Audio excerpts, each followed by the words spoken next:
परेशानियां आती रहेंगी जाती रहेंगी। यदि आप ये सोच के कि आज पिताजी आपने किताब दिलवाई होती तो मैं ये कामयाब हो जाता, कि हमारे पास जो होता है ना सुख सुविधाएं वगैरह, उसी में से अगर हम चाहें तो कुछ भी कर सकते हैं। एक शुभ्रा सक्सेना नाम की उनकी ये कहानी थी। आईआईटी करने के बाद उनके दिमाग में क्या आया, क्या कर रही हूँ। उन्होंने अपने आप को कमरे में बंद कर लिया और 6 मंथ तक उन्होंने अपने आप को ऐसे ही बिल्कुल अकेले में रखा और उसके बाद फिर यूपीएससी की तैयारी की। 6 महीने की प्रयास में उन्होंने ये एग्जाम क्लियर कर दिया। एक चीज़ है जो हर किसी की ज़िंदगी में सबसे ज़्यादा खतरा साबित हो रहा है और वो है मोबाइल। एक सवाल पूछ लेता हूँ। सवाल ये है कि एक रास्ता है, बहुत लंबा रास्ता है, उसमें सिर्फ गाड़ी जा सकती है, यू टर्न नहीं है उसके अंदर, वापस लौट कर नहीं आ सकती, तो आप क्या करेंगे? क्या वापस लाने की गाड़ी को कोशिश करेंगे या गाड़ी को आगे लेके जाने की कोशिश करेंगे? तो जैसे आप लोगों ने अपना सपना देखा है यहाँ आकर प्रतियोगी परीक्षा की तैयारी करने का, इस कहानी को मतलब शुरुआत में जो यू टर्न वाला है, इस बताने का मकसद ये है कि यू टर्न नहीं है आपकी ज़िंदगी में। हम सभी स्टूडेंट जितने भी हैं आंखें बंद करके या खोल के जैसे भी कल्पना करते हैं, स्टेशन पर हर जगह के लिए, हर शहर के लिए ट्रेन मिल रही है, ठीक है। जब हम वहाँ पहुँचते हैं और जाने के बाद हम ये डिसाइड नहीं कर पाते कि हमें बैठना कौन सी ट्रेन में है। आपको दिमाग में रख लेना चाहिए कि हमें कौन सी ट्रेन के अंदर बैठना है। यानी कि हमें पुलिस में जाना है, हमें यूपीएससी क्लियर करना है, हमें एसएससी करना है, हमें पीसीएस बनना है, पीपीएस बनना है, क्या बनना है, तो ये तो हमें पहले तय करना पड़ेगा। अगर आपने तय कर लिया तो आपको कोई नहीं रोक सकता। विद्यार्थी के 5 लक्षण मालूम है कि जो 5 होते हैं कौन से हैं, कोई बताएगा? सर, कोए जैसी चेष्टा होनी चाहिए और बगले जैसा ध्यान और स्वान निद्रा मतलब कुत्ते जैसी नींद होनी चाहिए, मतलब कम सोना चाहिए और गृह त्यागी और अल्पाहारी, कम आहार करने वाला। इनके लिए जोरदार तालियां बजा दें। और मेरी तरफ से इनके लिए नगद पुरस्कार है। कहीं कोई किताब वगैरह खरीदने में आपकी मदद करेगा ये, लीजिए प्लीज। काम चेष्टा वको ध्यानम स्वान निंद्रा अल्पहारी, यानी कि कौवे जैसी आपकी चेष्टा होनी चाहिए, लगे रहो बिल्कुल, दिमाग में कुछ और चीज़ आनी नहीं चाहिए। वको ध्यानम, बगुले जैसा ध्यान। बगुला एक टांग पर खड़ा रहेगा, वैसा लग जाएगा जैसे मर चुका है, और जब मछली आएगी तुरंत उसको लपक लेगा। तो ऐसे ही विद्यार्थी का बगुले जैसा ध्यान होना चाहिए और कुत्ते जैसी नींद होनी चाहिए। आपने देखा होगा कि कुत्ता सो रहा है बहुत आराम से, लेकिन हल्की सी भी अगर आहट हो जाती है, हमारे घर में कुत्ता पल रहा है और गली में से थोड़ा दूर से भी कोई निकल के जाता है ना, तो पता नहीं सूंघ लेता है। उसकी शक्ति इतनी ज़्यादा है कि मेरे अंदर भी उसकी जैसी शक्तियाँ उत्पन्न होने लगी हैं, मैं भी अंदर सूंघने लगा हूँ। तो वो ऐसा दूर से सूंघ लेता है कि हाँ यार वो कोई निकल के जा रहा है, तो एकदम से भौंकना शुरू कर देता है। तो कुत्ते जैसी नींद होनी चाहिए कि अगर मम्मी पापा भाई बहन किसी रिश्तेदार ने अगर आपको आवाज़ लगाई है तो एकदम से एकदम खड़े हो जाना चाहिए। जी बताइए क्या बात है। ऐसा नहीं होना चाहिए अरे जी मैं उठ रहा हूँ, अभी मैं थक गया हूँ, मेरे यहाँ दर्द हो रहा है, वहाँ दर्द हो रहा है, मैंने तो कल खेत में काम करा था, पता है मैं पूरे दिन ऐसे मैं पढ़ाई करता रहता हूँ, रात भर इतना पढ़ाई की है। तो ये बहानेबाजी बिल्कुल नहीं चलेगी। और गृह त्यागी, कई बार ऐसा होता है ना, गृह त्यागी का पहले तो होता था कि जब हमारे पास शिक्षण संस्थान कम होते थे तो हम लोग घर से बहुत दूर जाया करते थे पढ़ने लिखने के लिए। लेकिन आज हमारे मोबाइल हमारे हाथ में आया, स्कूल कॉलेज हमारे बिल्कुल करीब पहुंच गए, तो हमें पढ़ने पढ़ाने के लिए ज़्यादा दूर नहीं जाना पड़ता। लेकिन अब आती है इसमें बात, थोड़ा सा इसे प्लस कर देते हैं कि घर में किसी के यहाँ फंक्शन हो रहा है, दोस्त के यहाँ शादी वादी हो रही है किसी के यहाँ, तो पता चला कि हमने अपनी पढ़ाई छोड़ी और उसके पास पहुँच गए। अरे ठीक है यार, थोड़ा बहुत काम तेरा भी हम भी निपटा लेते हैं, मिलके काम करते हैं। कोई सहेली उसके यहाँ पहुँच गई, मम्मी मेरा मन नहीं लग रहा है, मैं उसके पास जा रही हूँ। तो ये नहीं करना है, यानी कि अपना जो काम है उसको छोड़ के कहीं ऐसा ना वो बिल्कुल त्यागी बन जाओ और दूसरे के यहाँ जाकर पूरा काम धाम करना शुरू कर दो।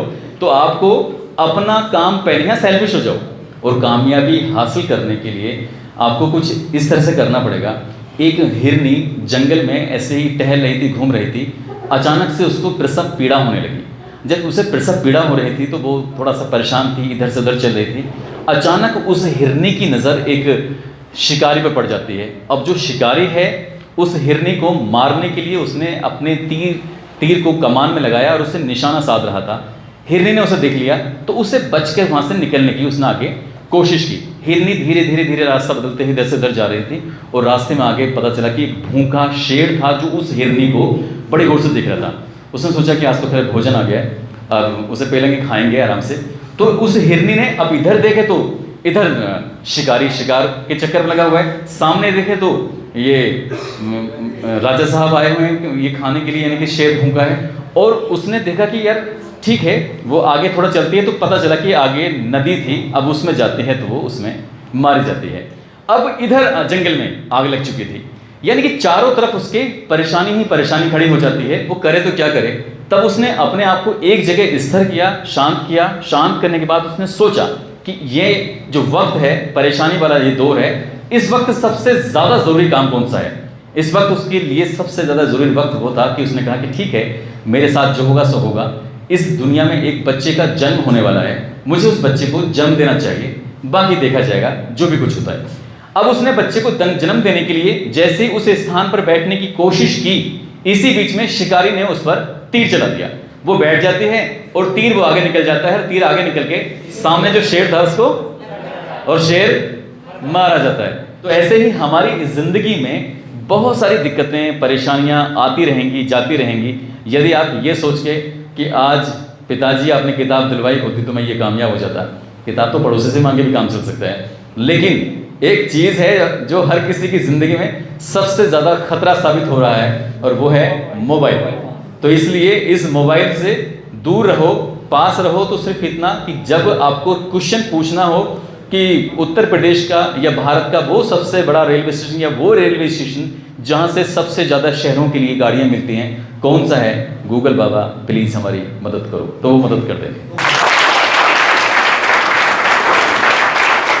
तो एक कहानी है जीत आपकी, किताब लिखी है अंतर्राष्ट्रीय शिक्षक शिव खेड़ा ने। जानते हो उसके बारे में? नहीं जानते? किताबें पढ़ा करो यार दोस्तों, ठीक है।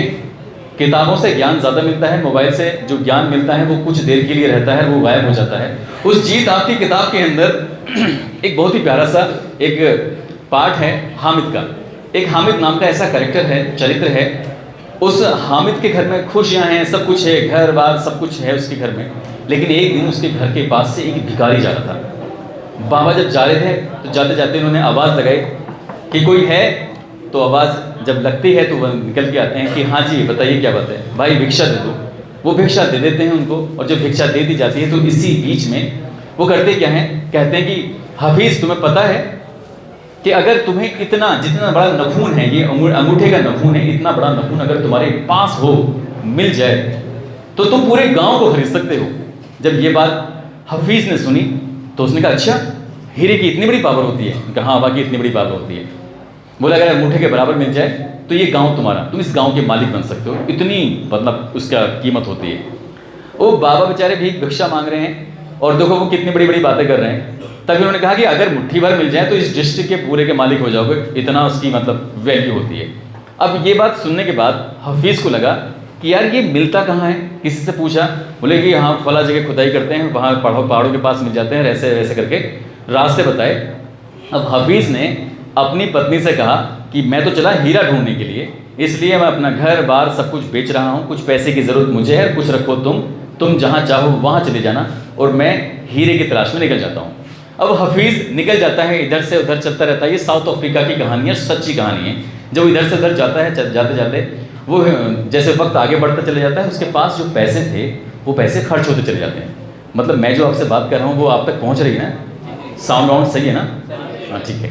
तो ऐसे ही हफीज़ के पास जो पैसे थे वो धीरे धीरे धीरे करके ख़त्म होते चले जाते हैं। पत्नी बच्चों को वो छोड़ के चलाया था, उन्हें रास्ता नया दिखा दिया था, और एक दिन उसके पास जब पैसे बिल्कुल ख़त्म हो जाते हैं तो वर्सिलोना नाम की एक नदी होती है साउथ अफ्रीका में, वो उसमें कूद कर अपनी जान दे देता है, यानी कि वो मर जाता है। अब उसे वो हीरा तो मिला नहीं, वो इतना डिप्रेशन में आ चुका था, करता तो क्या करता। अब कुछ दिन के बाद वही बाबा, वही भिक्षा मांगने वाले जो बाबा थे, वो उस घर से निकल रहे थे, और निकलते निकलते उन्होंने फिर से आवाज़ लगाई, खटका किया, अंदर से एक नया आदमी निकल के आया। जी बताइए। अरे क्या बात है, मुबारक हो गई तुम्हें। बोले किस बात की मुबारकबाद दे रहे हो? अरे यार वो तुम्हारे घर के सामने चमक रहा है ना वो पत्थर सा, वो तुम्हें मिल गया क्या? बोले मैं समझा नहीं, वो मेरे खेत में पड़ा हुआ पत्थर था तो मैं तो उसे अपने घर पे यहाँ लाया, ला के रख दिया। तो बोले अरे भाई ये हीरा है, हीरा। बोले हीरा? बोले ना हफीज़ को बताया तो था कि हीरा मिल जाएगा, तुम ये कर सकते हो वो कर सकते हो। तो उसने कहा अच्छा। हफीज़ ने ये मकान मुझे बेचा, अपने खेत मुझे बेचे। एक दिन मैं खेत की तरफ जा रहा था, जो नदी है वहाँ से, नदी से मैंने देखा कि एक बड़ी चमकती हुई चीज़ थी, उसको मैं उठा के घर ला के रख दिया। अदरवाइज मैंने तो अपनी तरफ से कुछ प्रयास वगैरह किए नहीं है। तो उसने कहा अच्छा, क्या हफीज़ के खेत में ही मतलब ये हीरे पड़े हुए थे और हफीज़ दुनिया भर में इधर से उधर ढूंढता रहा?